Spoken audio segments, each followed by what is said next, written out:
تفہیم القرآن سید ابوالعلا مودودی سورۃ الممتحنہ آیات 1 تا 7 حصہ دوم اعوذ باللہ من الشیطان الرجیم بسم اللہ الرحمن الرحیم واللہ بما تعملون بصیر، اور وہی تمہارے اعمال دیکھنے والا ہے۔ تفسیر نمبر 4 بدری صحابہ رضی اللہ عنہم اجمعین کی فضیلت میں رسول اللہ صلی اللہ علیہ وآلہ وسلم کا یہ ارشاد ہے کہ تمہیں کیا خبر ہو سکتا ہے کہ اللہ تعالیٰ نے اہل بدر کو ملاحظہ فرما کر کہہ دیا ہو کہ تم خواہ کچھ بھی کرو میں نے تم کو معاف کر دیا۔ اس کے معنی یہ نہ تھے کہ بدری صحابیوں کو 7 خون معاف ہیں اور انہیں کھلی چھٹی ہے کہ دنیا میں جو گناہ اور جو جرم بھی کرنا چاہیں کرتے رہیں۔ مغفرت کی ان کو پیشگی ضمانت حاصل ہے۔ یہ مطلب نہ حضور صلی اللہ علیہ وآلہ وسلم کا تھا، نہ صحابہ رضی اللہ عنہم اجمعین نے کبھی اس ارشاد کا یہ مطلب لیا۔ نہ کسی بدری صحابی نے یہ بشارت سن کر اپنے آپ کو ہر گناہ کرنے کے لیے آزاد سمجھا، اور نہ اسلامی شریعت میں اس کی بنا پر ایسا کوئی قاعدہ بنایا گیا کہ بدری صحابی سے اگر کوئی جرم سرزد ہو تو اسے کوئی سزا نہ دی جائے۔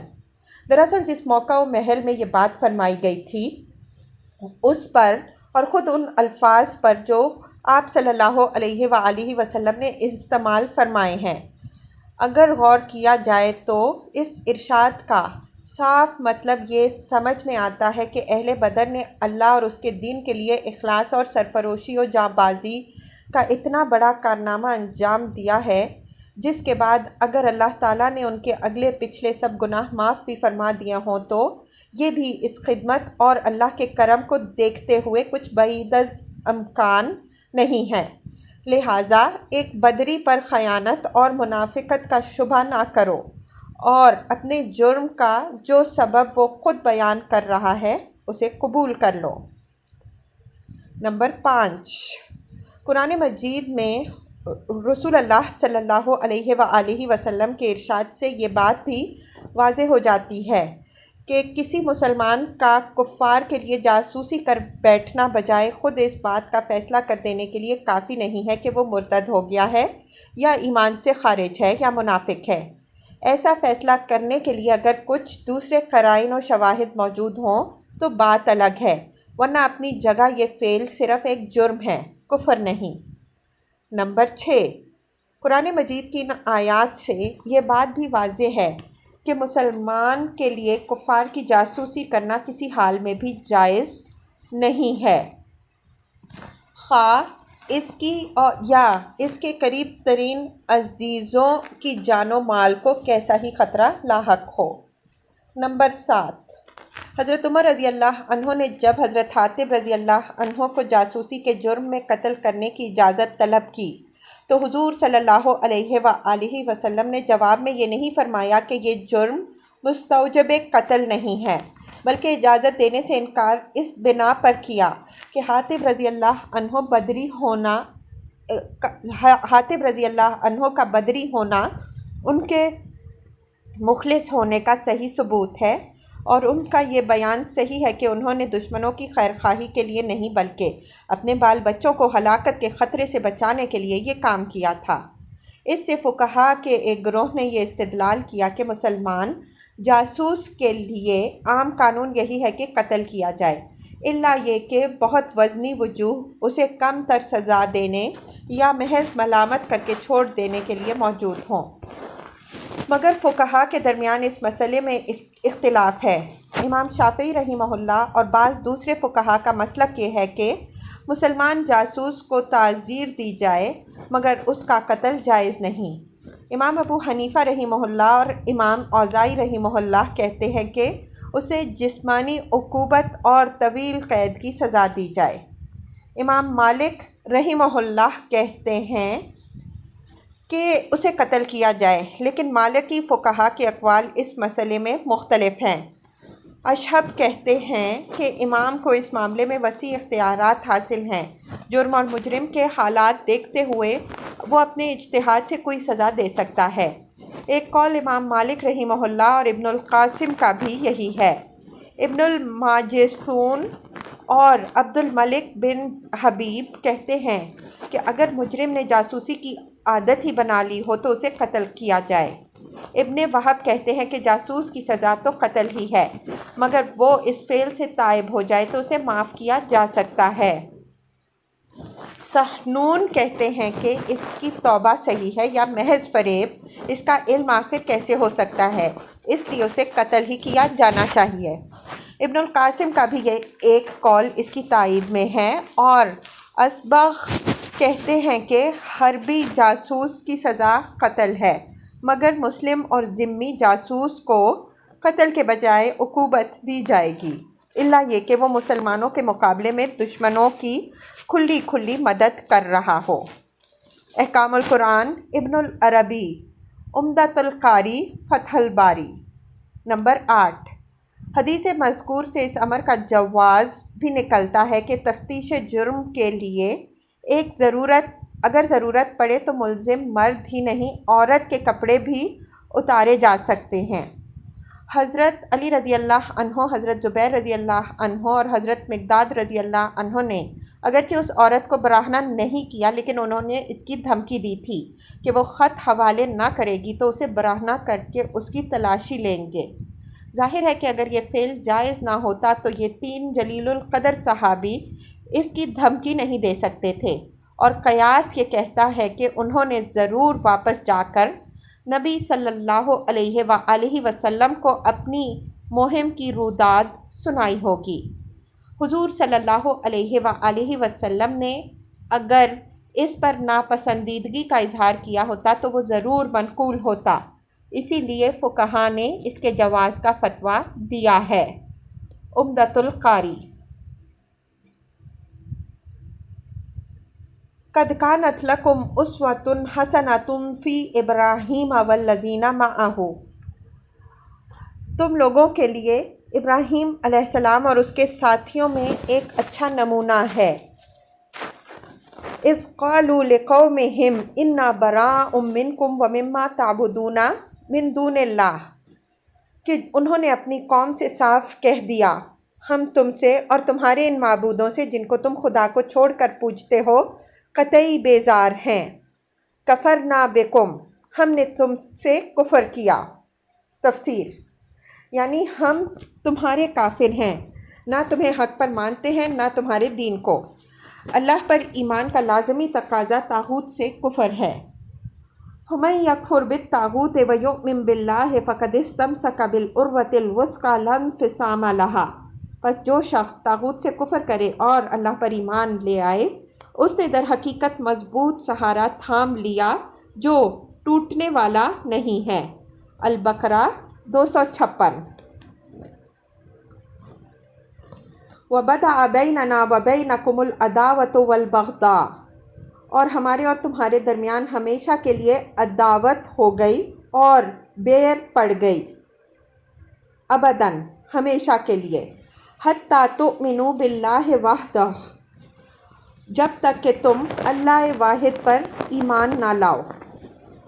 الا قول ابراہیم لأبیہ لأستغفرن لک وما املک لک من اللہ من شیء، مگر ابراہیم علیہ السلام کا اپنے باپ سے یہ کہنا اس سے مستثنیٰ ہے کہ میں آپ کے لیے مغفرت کی درخواست ضرور کروں گا، اور اللہ سے آپ کے لیے کچھ حاصل کر لینا میرے بس میں نہیں ہے۔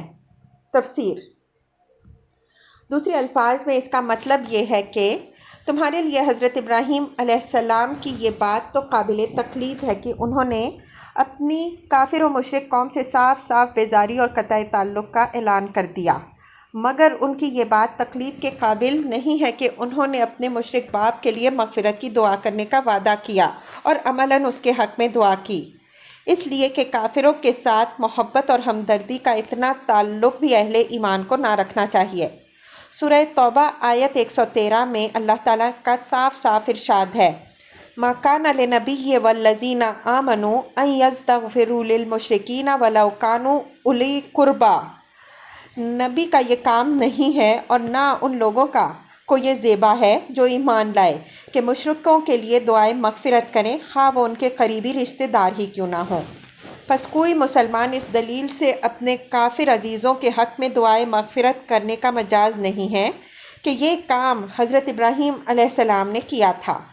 رہا یہ سوال کہ خود حضرت ابراہیم علیہ السلام نے یہ کام کیسے کیا اور کیا وہ اس پر قائم بھی رہے، اس کا جواب قرآن مجید میں ہم کو پوری تفصیل کے ساتھ ملتا ہے۔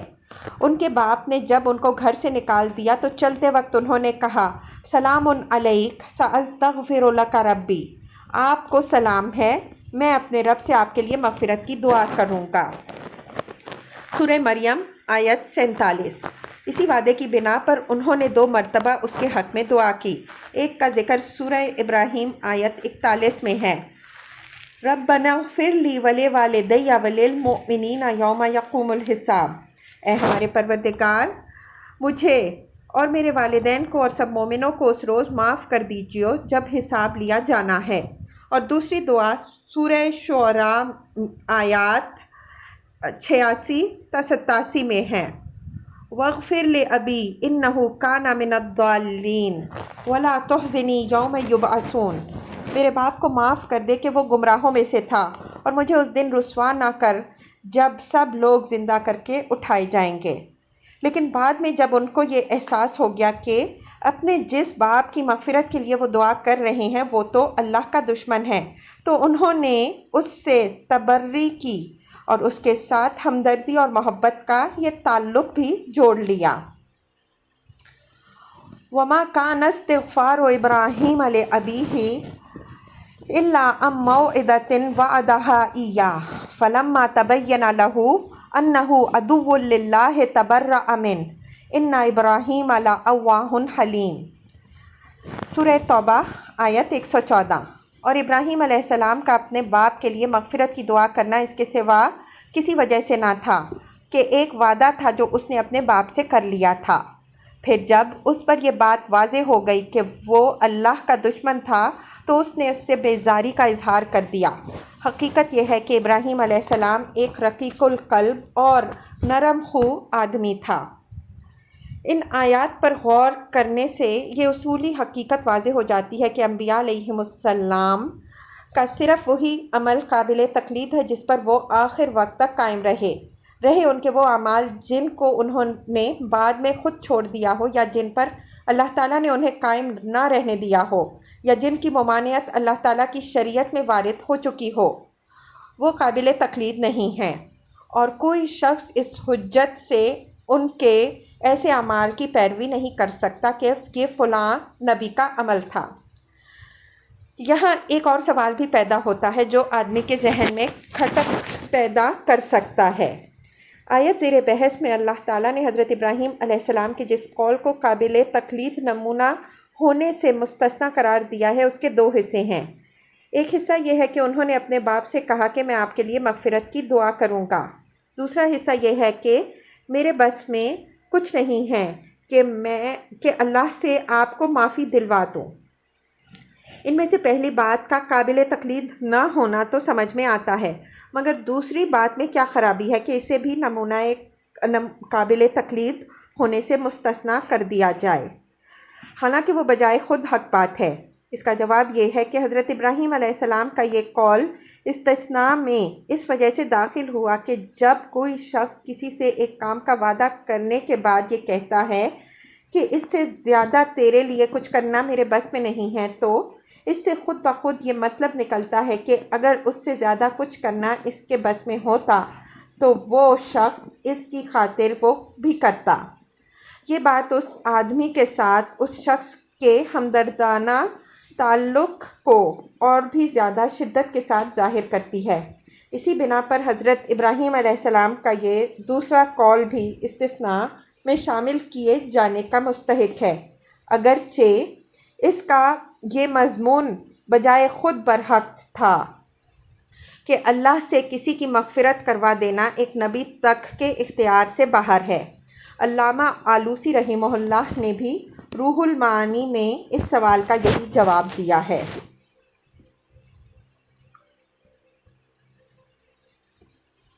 ربنا علیک توکلنا و الیک انبنا و الیک المصیر۔ اور ابراہیم علیہ السلام اور اصحاب ابراہیم علیہ السلام کی دعا یہ تھی کہ اے ہمارے رب، تیرے ہی اوپر ہم نے بھروسہ کیا اور تیری ہی طرف ہم نے رجوع کر لیا اور تیرے ہی حضور ہمیں پلٹنا ہے۔ ربنا لا تجعلنا فتنة للذین کفروا، اے ہمارے رب ہمیں کافروں کے لیے فتنہ نہ بنا دے۔ تفسیر۔ کافروں کے لیے اہل ایمان کے فتنہ بننے کی متعدد صورتیں ہو سکتی ہیں جن سے ہر مومن کو خدا کی پناہ مانگنی چاہیے۔ مثال کے طور پر ایک صورت یہ ہو سکتی ہے کہ کافر ان پر غالب آ جائیں اور اپنے غلبے کو اس بات کی دلیل قرار دیں کہ ہم حق پر ہیں اور اہل ایمان برسر باطل، ورنہ کیسے ہو سکتا تھا کہ ان لوگوں کو خدا کی رضا حاصل ہوتی اور پھر بھی ہمیں ان پر غلبہ حاصل ہوتا۔ دوسری صورت یہ ہو سکتی ہے کہ اہل ایمان پر کافروں کا ظلم و ستم ان کی حد برداشت سے بڑھ جائے اور آخر کار وہ ان سے دب کر اپنے دین اور اخلاق کا سودا کرنے پر اتر آئے۔ یہ چیز دنیا بھر کے مومنوں کی جگ ہنسائی کی موجب ہوگی اور کافروں کو اس سے دین اور اہل دین کی تذلیل کا موقع مل جائے گا۔ تیسری صورت یہ ہو سکتی ہے کہ دین حق کی نمائندگی کے مقام میں بلند پر فائز ہونے کے باوجود اہل ایمان اس اخلاقی فضیلت سے محروم رہیں جو اس مقام کے شایان شان ہے، اور دنیا کو ان کی سیرت و کردار میں بھی وہی عیوب نظر آئیں جو جاہلیت کے معاشرے میں عام طور پر پھیلے ہوئے ہوں۔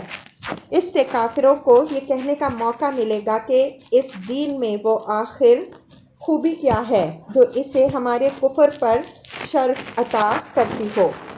مزید تفصیل کے لیے ملاحظہ ہو تفہیم القرآن جلد دوم سورہ یونس حاشیہ 83۔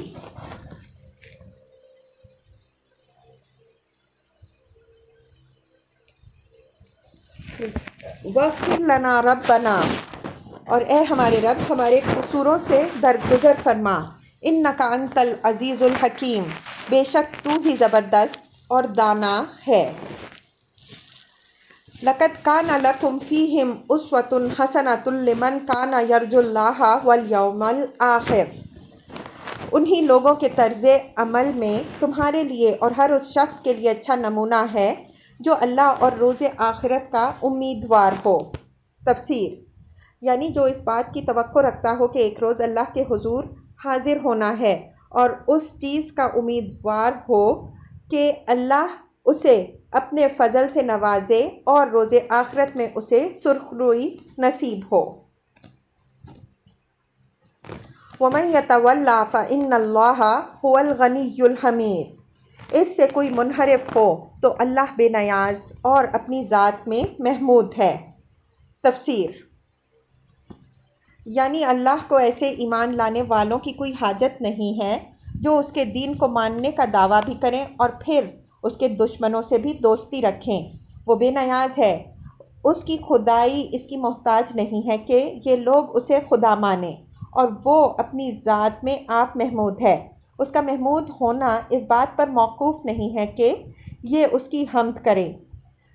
یہ اگر ایمان لاتے ہیں تو اللہ کے کسی فائدے کے لیے نہیں، اپنے فائدے کے لیے لاتے ہیں، اور انہیں ایمان کا کوئی فائدہ حاصل نہیں ہو سکتا جب تک یہ حضرت ابراہیم علیہ السلام اور ان کے ساتھیوں کی طرح اللہ کے دشمنوں سے محبت اور دوستی کے رشتے توڑ نہ لیں۔ عَسَى اللَّهُ أَن يَجْعَلَ بَيْنَكُمْ وَبَيْنَ الَّذِينَ عَادَيْتُم مِّنْهُم مَّوَدَّةً، بعید نہیں کہ اللہ کبھی تمہارے اور ان لوگوں کے درمیان محبت ڈال دے جن سے آج تم نے دشمنی مول لی ہے۔ تفسیر۔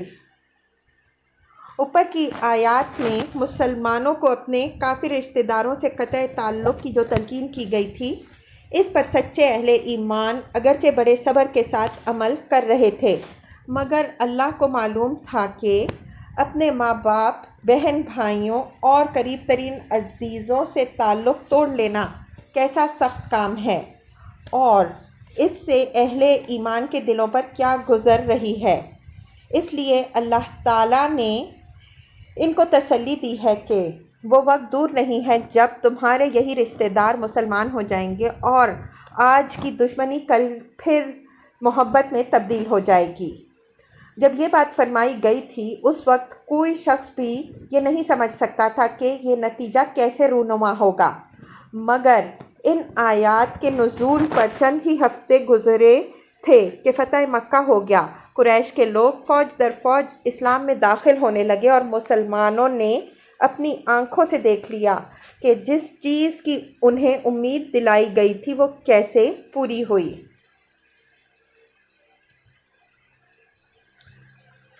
واللہ قدیر واللہ غفور الرحیم، اللہ بڑی قدرت رکھتا ہے، وہ غفور الرحیم ہے۔